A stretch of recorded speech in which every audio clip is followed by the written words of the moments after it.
It really is the most beautiful roller coaster I've ever seen, and it's going to be so exciting, jaw-droppingly exciting.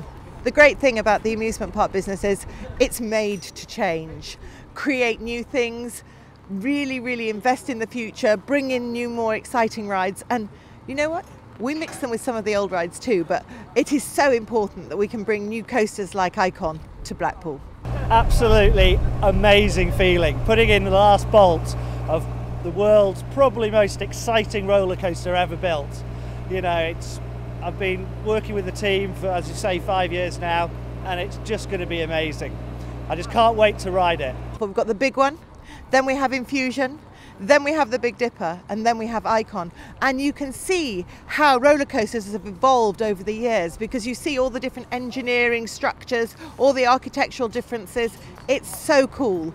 It's really stunning to stand here and look over my shoulder to see the great changes that have been over the years here. Yeah, it's been a huge challenge. I mean, just the design where it passes through the big one structure twice, it goes over and under various other rides. That was a huge challenge to get that exactly right, so we can get things as close as possible. But then the installation challenges have been there, as they always are in any construction project. But that's part of why we do what we do. We've got just shy of 1.2 kilometres of track. We're going to have accelerations of around about 4G vertically.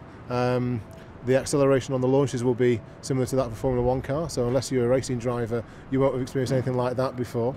We've got something like 15 interactions between our existing rides. The great thing is we're all working together. The council work with us very closely. We work with other businesses within the resort, Merlin, and all the other attractions within the town. It's really important that we all work together, because the great thing about Blackpool is there's something here for everybody. And really what we want to do is bring loads of people to our great town. It is a fantastic town. Well, it'll be open to the public this year. I can't say a date just yet, because we've got to do all the testing, we've got to put all the theming in, but now we've got the last piece of track in, we can move forward. Icon.